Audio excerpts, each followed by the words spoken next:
suliranin, lahat ay aking kakayanin, pagkat ikaw ay kapiling. Subukin man ng panahon, mananatili sa'yo, Panginoon.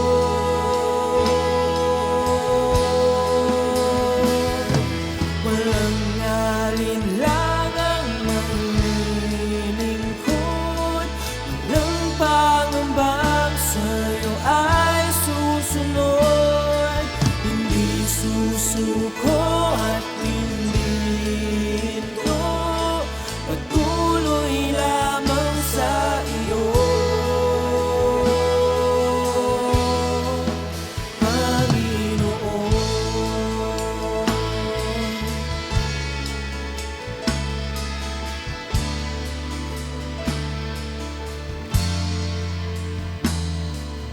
Ikaw ang aking paglilingkuran, kahit saan dalhin.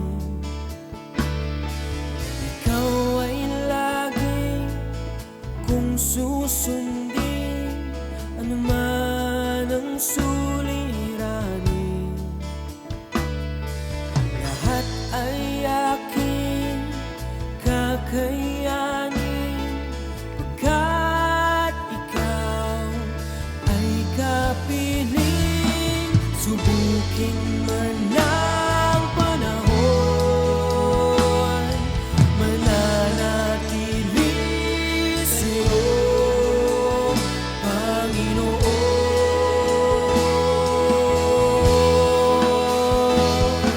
Walang alinlangang maglilingkod, walang Mapagpalang umaga sa bawat isa.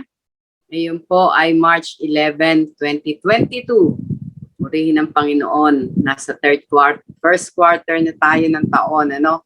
At purihin ang Diyos sapagkat ang kanyang kahabagan, ang kanyang pag-ibig ay laging bago sa bawat umaga. Kaya sa oras pong ito, dito po sa ating pagsasama-sama, dito sa Tinig ng Pag-asa, ay tunay nga na patuloy na bibigyan tayo ng ating Panginoon ng buhay na pag-asa upang tayo magpatuloy sa Kanya. Kaya bago po tayo naroon na mag-aral ng salita ng Diyos, ay dumako muna tayo sa Kanyang paanan. Tayo ay manalangin. Ama naming Diyos na makapangyarihan sa lahat, sa pangalan po ng aming Panginoong Hesus, salamat. For this is the day that you have made. We will rejoice and be glad in it. Salamat po sapagkat sa bawat umaga ay nararanasan namin, Panginoon, ang inyong kahabagan, ang inyong pag-ibig, ang inyong Lord, hallelujah, pabor, Panginoon, hallelujah sa bawat isa. Salamat po sapagkat palagi nyo kaming binibigyan ng pagkakataon na magsama-sama, maging sa pamagitan, Lord, hallelujah, ng teknolohiyang ito, Panginoon, na hindi naglilimitan ng distansya ng bawat isa. Nais nyo lamang, Panginoon, na magkaroon kami ng tunay na nagkakaisang puso upang ang presensya nyo ay patuloy naming maranasan. Lord, sa pagkakataon po ito, kami po ay nagpapakumbaba sa inyong harapan na amin na kung wala ka, wala kaming magagawa, kung kaya't na hiniling po namin ang Santong Espiritu ang siyang maging tagapagturo namin at hayaan niyo po na ang kapahayagan niyo ay maranasan po namin.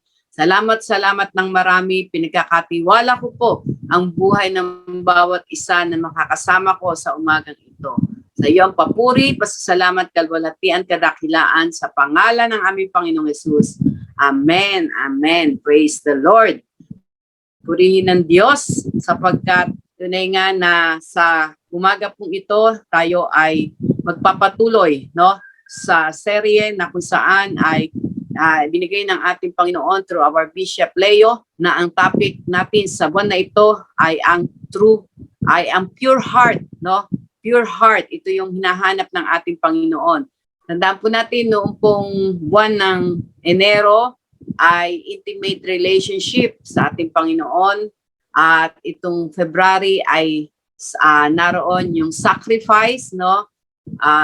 Yung naroon na pag-aalay ng ating mga buhay bilang buhay na handog sa harap ng ating Panginoon. At ngayong buwan ng Marso naman ay pagkakaroon ng pure heart, no? Malinis na puso. Kaya tayo dumako sa ating talata na ating pagbubulay-bulayan sa aklat ng mga awit, talatang 24, versikulo 3 hanggang 5. Psalms 24, verses 3 to 5. Ang sabi dito, who shall ascend into the hill of the Lord? Or who shall stand in the holy place? Sinong aahon sa bundok ng Panginoon? At sinong tatayo sa kanyang dakong banal? He that had clean hands and a pure heart, who had not lifted up his soul unto vanity, nor sworn deceitfully. Siyang may malinis na puso, na mga kamay, at malinis na puso, no?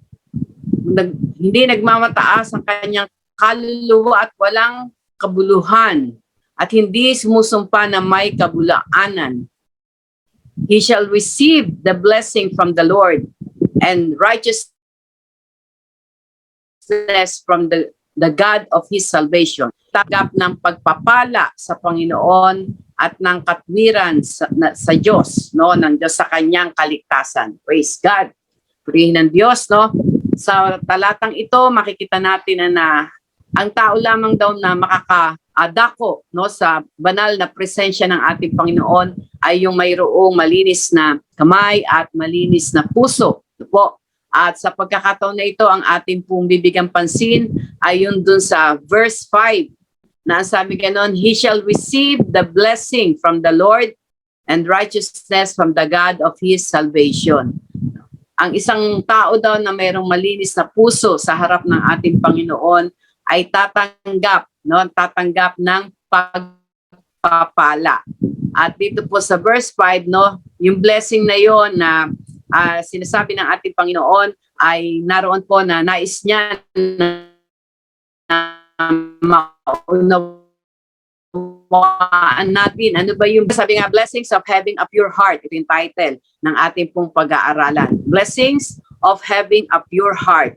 Ang sabi sa una, a pure heart helps us to see God, no?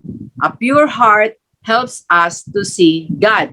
Ito ay makikita natin sa Matthew chapter 5 verse 8, no? Sabi dito, Matthew chapter 5 verse 8.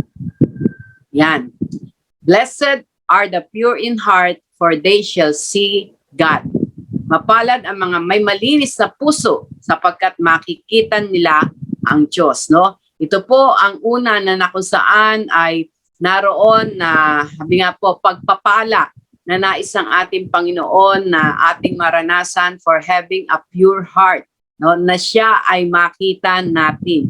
Sa paanong paraan? Ito ba ay yung literal na makikita natin, no? Katulad nung iba na sabi nga ay nakikita nila through the clouds, no? Through yung mga apparition. Hindi po ito yung tinutukoy dito ng ating Panginoon, no? Ang tinutukoy po dito na sabi nga ay for having a pure heart ay makikita natin ang Diyos. Ito po yung naroon na kapag po ang ating puso ay pure sa kanyang harapan, naroon po na mabubuksan ang ating mga spiritual na mata. At makikita po natin na sa lahat ng circumstansya ng ating buhay, ang makikita lamang natin ay ang ating Diyos, ang kanyang gawa, ang kanyang kapangyarihan, no? Ang kanyang kamanghamanghang sabi nga ay plano sa ating mga buhay, no? Naroon po na kapag po ang ating mga puso ay malinis sa kanyang harapan, no, na kahit negative pa yan, no, kahit naroon na sabi nga pangit pa sa paningin ang nangyayari, may unos, no, mayroong mga sakuna na nangyayari, ang makikita pa rin natin ay ang plano at kalooban ng Diyos, no? Kaya sabi nga, blessed is the man who has a pure heart, for he shall see God in all circumstances. Naalala ko nung kami nasa Mindoro, no? meron tayong isang kapatid doon na sabi nga si Brother Raul, na kung saan ay sabi nga naranasan niya ang pagbabago ng Diyos sa buhay niya. Naroon ang kanyang puso ay binago mula sa kadiliman, siya ay nilipat sa kaliwanagan, no po, at siya ngayon ay naroon na sabi nga nagkakaroon ng kagalakan na maglingkod sa ating Panginoon. Nakita ko yung katotohanan na ito ng having a pure heart. Tandaan natin, it is not through our, sabi nga, it is not by our might nor by our power, no, by His Spirit alone, sa pamamagitan lamang ng kanyang Santong Espiritu, na naroon mararanasan natin ang tunay na pure heart, no po. At nakita ko sa kanya na sabi nga ang isang tao pala na mayroong pure heart, na sabi nga walang ninanais kundi ang paglingkuran ng Panginoon, naroon na sabi nga ay naroon na siya ay mabigyan ng kaluguran. Sa kanyang patotoo, nakaranas sila ng 3 aksidente, no? Na yung kanyang van ay nabangga, no? At kitang-kita naman na mayroong kasalanan yung bumangga. Pero dahil naroon ang pure heart, alam nyo, ang nakikita niya ay opportunity ito para ma-sharean ko, no? Para ma-sharean ko ang taong ito, no? Kaya kahit yung naroon na nakabangga ay namamangha, no? Dahil hindi siya nakarinig ng galit, ng mura, kundi naroon pa na siya pa ang nag-offer na, sige, wag na nating intindihin yan, no? Ganito na lang. Tapos inumpisahan niya na bahaginan ng salita ng Diyos, ng pag-ibig ng Diyos, yung taong yon. Kaya, praise God, dahil makikita natin, na sabi nga ay, ang taong yon ay talagang lalong nagkaroon ng pagkakataon na lumapit sa ating Panginoon. No? Kaya sabi nga, a pure heart helps us to see God in every circumstances, kahit na pangit pa yung circumstansya na yan, pero ang makikita mo ay yung gagawin ng ating Panginoon. Dahil alam mo na ang Diyos natin ay makapangyarihan, sa Kanya ay walang imposible. Kaya ito yung katotohanan, no? Ito yung naroon na nais ng ating Panginoon na sabi nga ay naroon na maranasan natin. Dahil sa totoo lang po, no, sa mga nangyayari ngayon, no, na minsan hindi na natin alam kung ano ang naroon na susunod na mangyayari, kung ano na naman pandemic, no po. Kapag naroon na sabi nga ay wala tayo ng pure heart, magkakaroon tayo ng mga agam-agam, magkakaroon tayo ng takot, pero kapag naroon po yung, sabi nga po, yung malinis na puso, at ito ay sa pamagitan ng kapangyarihan ng Santong Espiritu na naglilinis sa ating mga puso, no? Ay makikita natin na masasabi natin yung Romans 8:28 that in all things, no, all things work together for good to them who love God and who are called according to His purpose. No, sa isang tao na mayroong malinis na puso, makikita natin na sabi nga sa pangit na pangyayari, hindi yun ang makikita mo, kundi ang makikita mo ay ang kamanghamanghang gagawin ng ating Panginoon. No, yung kanyang kaparaanan, yung kanyang kapangyarihan, na sa likod ng pangit na bagay na yan ay mayroong dakilang bagay na nais ipakita at ipadama ang ating Diyos sa buhay ng bawat isa. No, kaya ito po yung una, no, ito yung isang blessing na at napaka sarap po na magkaroon ng ganitong pananaw na sa bawat pagkakataon, sa bawat circumstances ng ating buhay, alam natin na nariyaan ang Diyos, no? Kaya sabi nga ay hindi ka magkakaroon ng takot, hindi ka magkakaroon ng agam-agam, hindi ka magkakaroon ng, sabi nga ay pag yung kalungkutan sa iyong buhay, lagi kang mayroong pag-asa, no? Lagi kang mayroong katiyakan na ikaw ay makakalampas sa ganyang sabi nga ay sitwasyon ng iyong buhay. Dahil 'di ba, sabi nga po sa 1 Corinthians 10:13, there is no walang pagsubok, no, na dumarating sa buhay ng tao na hindi common sa iba. But in every temptation, in every problems, no, God will make a way that we may be able to escape, no, or endure it, no. Kaya makikita natin na sa Diyos pa rin ang ating tanging pag-asa. Kaya purihin ang ating Panginoon, no. Kaya sabi nga, blessed is the man who have a pure heart, for he shall see God. Makikita natin ang Diyos sa lahat ng pagkakataon, no? Hindi yung mga parang operation na katulad ng sinabi ko sa inyo kanina, kundi yung mga kamanghamanghang gawa ng ating Panginoon, no? Katulad halimbawa, naalala ko noon na merong isang kabataan na talagang nahuli siya sa akto ng pangungupit o pagnanakaw. Pero alam niyo, may isang tao na kung saan na ginawa ng ganung bagay, ang nakita niya ay isang pagkakataon. Kaya imbis na magalit siya doon sa kabataan na yon, alam niyo, naroon na siya, yung taong yon, yung kabataan na yon, ay pinag-pray niya pa, no, pinatanggap niya sa Panginoon at tinanong niya nga, gusto mo ba yung ginagawa mo, no? Lalong umiyak po yung kabataan dahil talaga namang wala namang may gusto, no? Sinong may gusto ba na naroon na tayo ay gumawa ng kasalanan? Wala naman, di ba?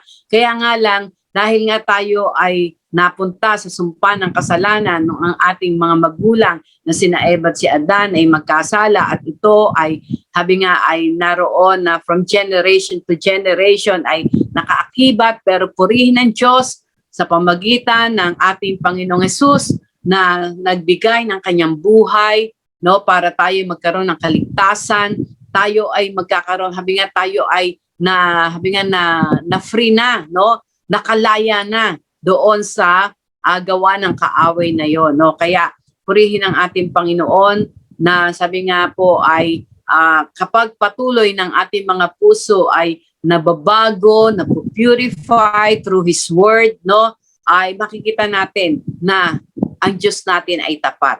Ang Diyos na tumawag sa atin ay tapat, na tayo ay naroon na sabi nga ay poprotektahan. Ang Diyos natin ay tapat, na tayo ay hindi iiwan o pababayaan, na sa Kanya ay walang imposible. Kaya ang tao na may isang malinis na puso, makikita mo na sabi nga ay naroon yung kanyang determinasyon na magpatuloy na maglingkod sa ating Panginoon anuman ang nangyayari. Po, hindi magiging hadlang ang mga circumstances, no, sa kanyang buhay na sabi nga ay siya ay titigil o magpapatuloy sa paglilingkod. Bakit? Dahil nakikita niya ang Diyos ay kumikilos sa lahat ng panahon. Amen? At ang number 2, no, ang number 2 na blessing for having a pure heart ay, ang sabi nga, a pure heart sets us apart and make us to live like Jesus. Amen. No? A pure heart set us apart and make us to live like Jesus, no? Ang isa daw pusong malinis, no? O yung pusong dalisay ang lalagay sa atin na tayo ay mamuhay na katulad ng ating Panginoong Hesus, no? Dahil sabi nga our God is holy and we must be holy. And sabi sa 1 John chapter 3 verses 1 to 3, kung babasahin natin, ang sabi dito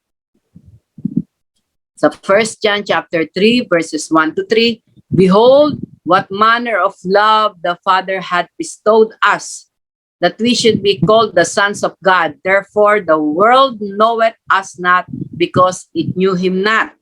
Sa Tagalog, ang sabi ganun, masdan nyo kung gaanong pag-ibig ang pinagkaloob sa atin ng Ama upang tayo'y mga tawag na mga anak ng Diyos, at tayo'y gayon nga. Dahil dito hindi tayo nakikilala ng sanlibutan sapagkat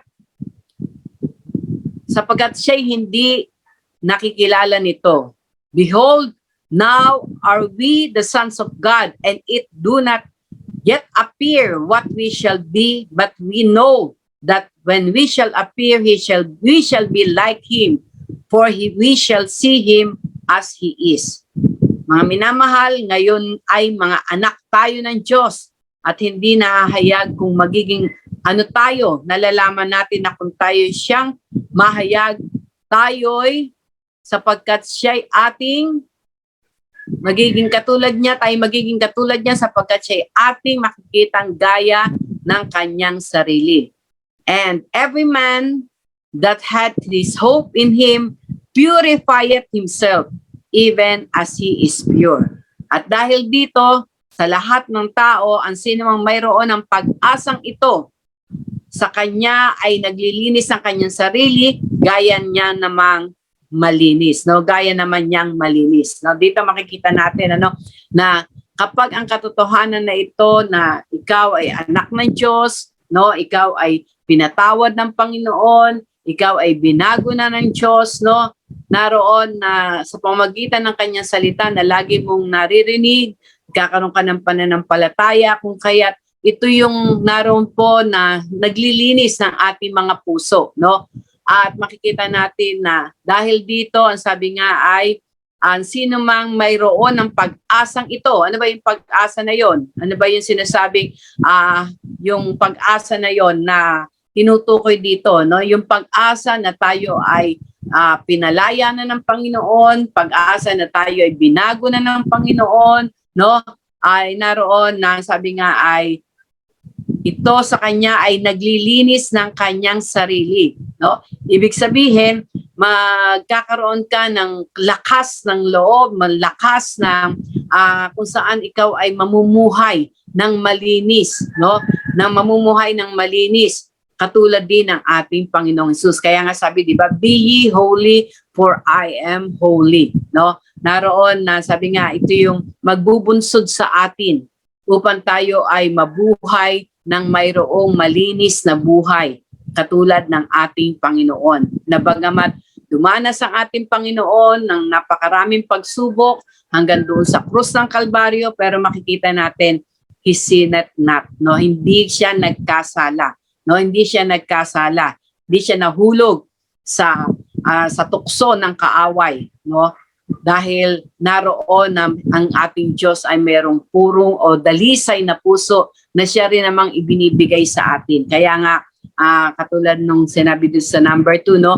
A pure heart ang siyang naroon na magbibigay sa atin ng lakas ng loob para ma-set apart tayo and make us to live like Jesus. Tandaan natin, ang ating Panginoong Hesus ang pinaka-example natin, no? Siya yung example natin upang kung paano tayo makakapamuhay sa mundong ito. Kaya nga po siya ay sabi nga nabuhay na magmuli, no? Ay naroon na pinanganak siya, no? Sabi nga nagkatawang tao siya, no? Nagkatawang tao siya. Hindi siya nagkatawang kabayo, hindi siya nagkatawang kung ano-ano pa yan, kundi nagkatawang tao siya, namuhay siya bilang tao. Para po naroon na mapakita niya na kapag naroon ng kalinisan ng puso na nagmumula sa Diyos, makikita natin na mapapagtagumpayan natin ang lahat ng pagsubok, ang lahat ng tukso. Tandaan natin ang ating Panginoong Hesus, dumaan rin siya, di ba? Dumaan din siya sa tukso sa Matthew chapter 4 na kung saan ay pagkatapos niyang mag-fasting, no? Naroon na pumunta na kaagad si Satanas, no? Para siya ay tuksuhin. Ano-ano yung tinukso sa kanya? Ang sabi doon sa Matthew chapter 4, una, kung ikaw ay anak ng tao, ay kung ikaw ay naroon na sabi nga ay nagugutom, gawin mong tinapay ang batong ito. Pero anong sabi ng ating Panginoon? Ang sabi niya, man shall not live by bread alone, but by every word that proceeded out of the mouth of God, no? Kaya makikita natin, tinukso rin siya na ang sabi, kung talagang naroon na ang lahat ng yan na nakikita mo ay ibibigay ko sa iyo, no? Mag-bow ka lang sa akin. Pero ang sabi nga ng Panginoong Hesus, hindi, no? Kumbaga, naroon na wag mong tuksuhin ang Diyos, no? Kaya makikita natin na ang ating Panginoon talagang dumaan din siya sa mga pagsubok sa tukso ng kaaway. Pero tandaan natin ano yung pinanlaban niya, ang kanyang salita, no? Yung salita ng Diyos na nagpo-purify sa kanya. Kaya gayon din po tayo, no? Ang salita ng Diyos na nagpo-purify ng ating mga puso ang siyang magiging lakas natin para tayo ay, sabi nga, ma-set apart and make us to live like Jesus.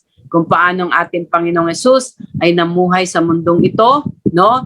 Na mayroong compassion, may kahabagan, no? Naroon yung habi nga po ay namuhay ang ating Panginoong Hesus. Makikita natin magmula nung kanyang pagkabata, kung paano siya naging masunurin sa kanyang mga magulang sa laman, sila Mary at Joseph, no? Nag-set din siya ng example at naroon din na nag-set siya ng example sa paghayo, no, with compassion, sa paghayo na pinakikita yung signs, wonders, and miracles na nanggagaling sa Diyos, no, lahat ng iyan ay naroon na sabi nga ay nais ng ating Panginoon na sabi nga tularan natin ng ating Panginoon kung paano nagpatawad siya, no, sa mga umaapi sa kanya o sabi nga ay nagbibigay sakit sa kanya, lalo na nung siya ay nandun na sa krus ng Kalbaryo, no? Ano ang sabi niya? Father, forgive them for they do not know what they are doing, no? Kaya makikita natin na kapag malinis yung ating puso, kahit pala ano pa ang gawin sa atin, ano? Kahit ano pa ang gawin sa atin, naroon na ang puso natin ay hindi magtatanim ng galit, hindi magtatanim ng sama ng loob, no?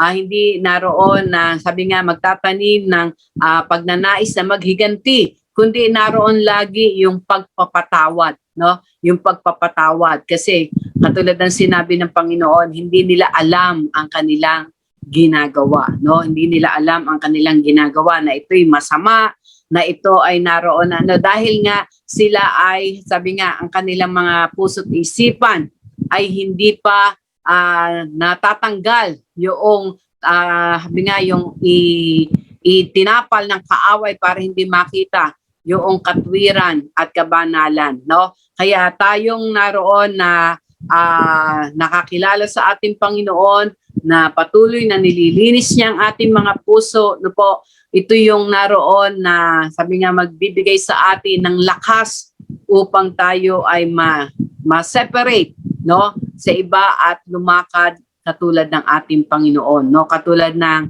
halimbawa na kung dati-rati ay mahilig ka na makipagbarkada, makipag-inuman, because of the pure heart na natanggap natin ng ating Panginoon ay tanggapin natin sa ating puso bilang Panginoon natin tagapagligtas. Makikita natin na ito yung sabi nga, di ba, tayo humingi ng tawad, tayo pinatawad niya, tayo nilinis niya. Kaya ito yung magbubunsod sa atin na hindi na sumama, no? Mawawalan ka na ng appetite na gawin yung mga hindi magandang bagay, no po, dahil nilinis na ng ating Panginoon ang ating mga puso. At praise the Lord, makikita nyo to, no, sa ating bagong segment dito sa yung pang-Lunes natin, no, yung Thanksgiving night natin. Ito po ay kapapalooban na ng mga patotoo at pagpapasalamat sa ating Panginoon na nung sila ay nagkaroon ng pure heart na nanggagaling sa ating Panginoon mula sa kadiliman, naranasan nila na sila ay ilagay sa kaliwanagan na at hanggang sa ngayon ay nagpapatuloy, no, na nagpapalinis pa rin upang magpatuloy sa paglilingkod, hindi huminto, hindi sumuko, kundi magpatuloy hanggang sa pagdating ng ating Panginoon. Kaya purihin ng Panginoon, no, having a pure heart, ang blessing na matatanggap natin, yung kalakasan, no, na naroon na tayo ay makapamuhay o makalakad ayon sa kalooban ng ating Panginoon. Na ang example natin ay walang iba kundi si Jesus, no? Si Jesus. Praise the Lord. At ang pangatlo, no, maikli lang to, no? Ang pangatlo, a pure heart protects us from the enemy, no? Ang isa daw pusong dalisay ay ito yung ating proteksyon laban sa kaaway. Alam naman natin, ano, sabi nga ay sa Ephesians chapter 6, we wrestle not against the flesh and the blood, but against principalities, the rulers of darkness, the spiritual wickedness in high places, no? Kaya hindi tao kalaban natin. Kaya dapat ito yung maunawaan natin, ano, para sabi nga mabuksan yung ating spiritual na mata na hindi tao kalaban natin para hindi tayo nakikipag-away, para hindi tayo naroon na sabi nga nakikipag-argue, kundi sabi nga ay mapapagtagumpayan natin yon yung gawa ng kaaway, no? Sabi nga, a pure heart protects us from the enemy. Makikita natin sa Philippians 4:4-8, no? Ito yung naroon na mararanasan natin. If we have a pure heart, ay sabi dito, no? Philippians 4, yan, 4-8. Una, sabi nga nun, rejoice in the Lord always, and again, I say rejoice. Magalak ka, kayong lagi sa Panginoon. Muli sabihin ko, magalak ka. Una, magkakaroon ka ng kagalakan. No? The joy of the Lord. Sabi nga, the joy of the Lord is our strength. No? Kaya kapag meron kang pure heart, magugulat ka na lagi kang mayroong kagalakan sa ating puso. At ang kagalakan na yun, it does not depend sa nangyayari katulad ng happiness. Nagiging happy ka lang kasi merong pangyayari na nagbigay sa iyo ng happiness. Pero pagkatapos ng happiness ay nung pangyayaring yon, minsan nawawala na yung happiness, no? Pero yung rejoicing o yung kagalakan, ito yung sabi nga ay ang Diyos ang nagbibigay nito, no? Na kung titingnan natin, ako po naranasan ko yun, no? Yung tinatawag na joy from the Lord, no? Na kung saan ay nung ako po ay galing sa Pasig noon at sabi nga ay pumunta lang ako doon para ipag-pray yung aking bayaw na pabalik na ng Texas. Nung umaga, sa aking quiet time, nilid ako ng Holy Spirit na gumawa ng love letter. At alam niyo kung kanino yung love letter na yon? Para sa ating Panginoong Hesus, no? At yung love letter na yon, it contains thanksgiving, no? Yung naroon ng punong-puno. Sabi ko, hindi ko unawaan dahil ang puso ko ay punong-puno ng pasasalamat sa ating Panginoon. Kaya yung love letter na yun talagang baliktaran, yung yellow paper ng lahat ng pasasalamat na ginawa ko sa ating Panginoon. At pagkatapos noon, ang nilagay ko dun sa dulo ay, sabi nga ay your daughter, Estela, no?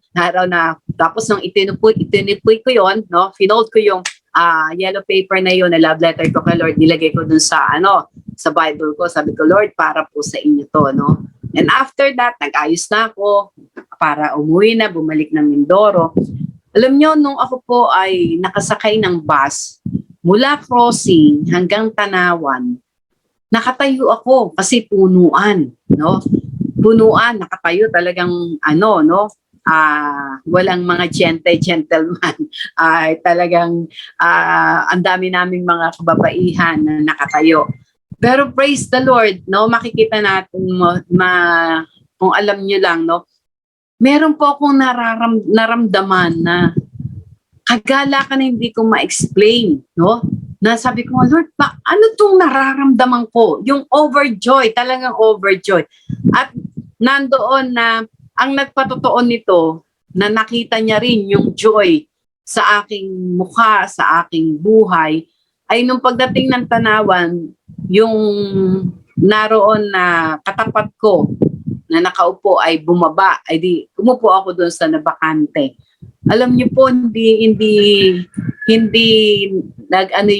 yung nakatabi ko. Ang sabi niya, alam niyo po, kanina pa ako nakatingin sa inyo, no?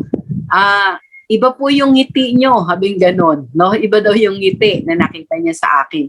And that is the joy of the Lord, no? Kahit nakatayo ka, kahit pagod ka, pero because of the joy, makikita mo, it will lalabas ito, no? Lalabas ito, hindi nagkukunwari yung kagalakan na naggagaling sa ating Panginoon, no? Kaya sabi nga, imbis na mainis ka, imbis na magalit ka kasi walang magpaupo, no? Pero hindi ka hindi ka maapektuhan, no? It will protect you from the works of the enemy, no? Kaya sabi nga ay naroon na nais ng ating Panginoon talagang maranasan natin yon. At ang sabi pa nga dito sa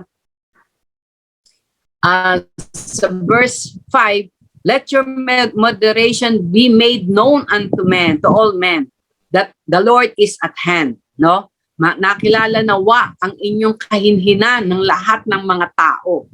No? Makilala, makita, no? Ng lahat ng tao yung ating kahinhinan. No? Dahil malapit nang ang ating Panginoon. Ano yung kahinhinan? Ito ba yung halos parang hindi ka gumagalaw? Hindi po, kundi yung pamumuhay natin. No, yung pamumuhay natin na ayon sa kalooban ng ating Panginoon. Sabi nga sa verse 6, be careful for nothing, no? But in everything, by prayer and supplication, with thanksgiving, let your request be made known unto God. No, ito yan. Yung sinasabi sa inyo kanina na yung pusong nagpapasalamat, ang isang pusong dalisay, laging pusong nagpapasalamat, no? Nandun lagi ang pagpapasalamat. Ano man ang iyong nararanasan, nagpapasalamat ka pa rin sa ating Panginoon, no? Ang sabi nga, huwag kayong mga balisa sa anumang bagay, kundi sa lahat ng mga bagay sa pamamagitan ng panalangin at daing na may pasasalamat ay ipakilala nyo ang inyong mga kahilingan sa Diyos, no? Tingnan niyo tong salitang to, daing na may pasasalamat, no? Dumadaing ka pero nagpapasalamat ka. Praise the Lord, no? Makikita natin ng sabi nga ay naroon na sabi nga ay kahiwagahan ng pusong dalisay, no? Na kahit ikaw ay dumadaing pero nagpapasalamat ka. No, anong example 'yun? Pwede kong gawing example na sabi mo, Lord, ang sakit, pero salamat, ikaw ang aking dakilang manggagamot. Amen? No? Talagang pinatayuan mo pa rin, pinapapasalamatan mo pa rin na may ginagawa at mapapagkatiwalaan ang ating Panginoon, no? Ang ating Diyos. Praise God. At sa verse 7, kapag daw ganito, ang sabi dito, and the peace of God, which passeth all understanding, no? At ang kapayapaan, no, na nanggagaling sa ating Panginoon will guard your heart and mind. Yun. Ito daw yung dahil doon magkakaroon ka ng kapayapaan na magbabantay, no, magpo-protect sa iyong puso at sa iyong isipan through Christ Jesus, sa pamagitan ng ating Panginoong Jesus. Ang sabi nga sa Tagalog, at ang kapayapaan ng Diyos na di masayod ng pag-iisip ay, sabi nga, mag-iingat ng inyong mga puso at ng inyong mga pag-iisip kay Kristo Jesus. Amen. Praise the Lord. No? Makikita natin na sabi nga, having a pure heart, it will protect us from the enemy. Bakit? Kasi meron kang kapayapaan. No? Meron kang kapayapaan that passeth all understanding. No? Praise God. Kaya sabi doon sa verse 8, ito napakahalaga nito. No? Ito yung naroon na mag-iingat sa ating kaisipan. Tandaan po natin, ang battlefield natin nandito sa ating kaisipan. No? Kaya para naroon na maging ma-purify ang ating mga puso, kailangan sa isip natin ay naroon na yung tagumpay. No? At ito yung mangyayari lamang kung katulad ng sinabi dito sa verse 8. Sabi, finally, brethren, whatsoever things are true, anuman ang mga bagay na totoo, whatsoever things are honest, no? Whatsoever things are just, whatsoever things are pure, whatsoever things are lovely, whatsoever things sabi nga, and lovely, and if there be any virtue, and if there be any praise, think of these things. No? Ito daw yung naroon na lagi nating iisipin. No? Ito yung lagi nating kailangan na isipin. Mga bagay na totoo. No? Ang sabi, mga bagay na totoo, katotohanan, anumang bagay na matuwid, anumang bagay na malinis, anumang bagay na kaibig-ibig, anumang bagay na mabuting ulat, kung may anumang kagalingan at kung may anumang kapurihan ay dapat isipin ninyo, no? Kaya sa ating mga buhay, no, naroon po na kailangan talaga yung mind natin ay mapuno, no, nang naroon na sabi nga ay salita ng Diyos na siyang magpapabanal ng ating mga puso. Dahil kapag ito ay naroon na sabi nga sa mind natin ay nagkaroon ka ng katagumpayan, it will go to your heart. At ang sabi nga, out of the abundant of the heart, our mouth speaks, no? Kung ano man daw yung nilalaman ng ating puso, ito ay lalabas sa ating mga labi o sa ating mga bibig, no? Kaya makikita po natin na, sabi nga, ang puso na mayroong dalisay na puso ay punong-puno ng katotohanan. Amen?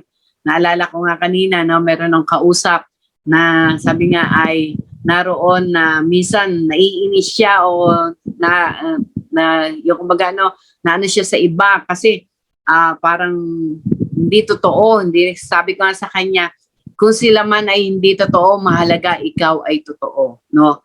Dahil kapag ikaw ay totoo, mapoproteksyonan ka ng kaaway, no? Kapag ang puso natin ay totoo, mapoproteksyonan tayo ng kaaway, no? Mapoproteksyonan ka ng Lord sa galit, sa inis, no? Kaya sabi nga, ano man ang mga bagay na totoo, ano man ang mga bagay na kagalang-galang, matuwid, no? Malinis, bagay-bagay na kaibig-ibig, no? Anumang bagay na mabuting ulat, kung may anumang kagalingan at kung may kapurihan, ito yung dapat nating isipin, no? Para tayo ay magkaroon ng divine protection from the enemy, no? Dahil katulad sinabi ko kanina, ang unang battlefield natin, ang unang tinitira ng kaaway ay ang ating mga isipan. Kaya, di ba, yung last month, no, sa Romans 12:1 and 2, ang sabi dun sa 2, be not conformed to this world, but be transformed with the renewing of our mind, that we may prove what is the good and the perfect will of God. Kaya kailangan talaga mabantayan natin ang ating mga isip, no? Para sabi nga po ay naroon ang ating mga puso ay hindi madumihan. Kasi kung ano yung napagtagumpayan sa ating isipan, yun yung pupunta sa ating mga puso. At ito'y malalaman natin, ano to, makakadumi ba sa puso natin o makakapagpalinis pa, makakapag-purify pa sa ating mga puso, no? Kaya purihin ang ating Panginoon sa mga blessing na iyan na nais ng ating Panginoon na maranasan natin. If we have a pure heart, no?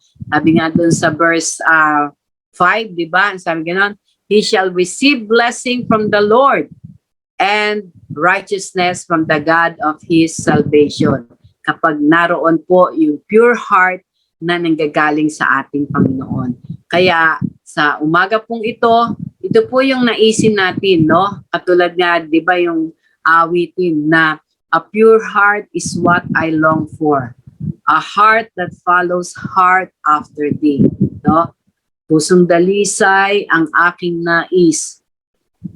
Na likhain mo, Diyos, sa aking puso, no? Si Haring David nga, anong sinabi niya? Create in me a clean heart, O God, and renew a right spirit within me. Cast me not away from thy presence, O Lord, and take not thine Holy Spirit from me. Tandaan po natin, kapag ang ating puso ay, sabi nga, walang kadalisayan, hindi natin mararanasan ng kagalakan, hindi natin mararanasan ang presensya ng Santong Espiritu. But if we have that pure heart, makikita po natin, no, na sabi nga, ang presensya ng Panginoon through His Holy Spirit ay lagi nating mararanasan sa ating buhay. Amen? Kaya purihin ang ating Panginoon sa umaga pong ito.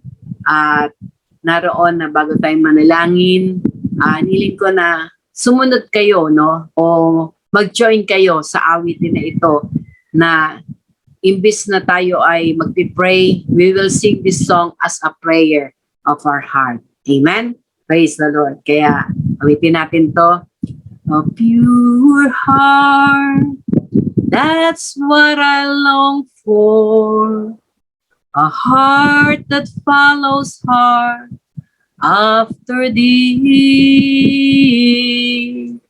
A pure heart, that's what I long for.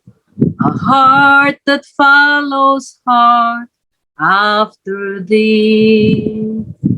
A heart that hides your word so that sin will not come in. A heart that's undivided, the one you rule and reign. A heart that fits compassion, that pleases you, my Lord.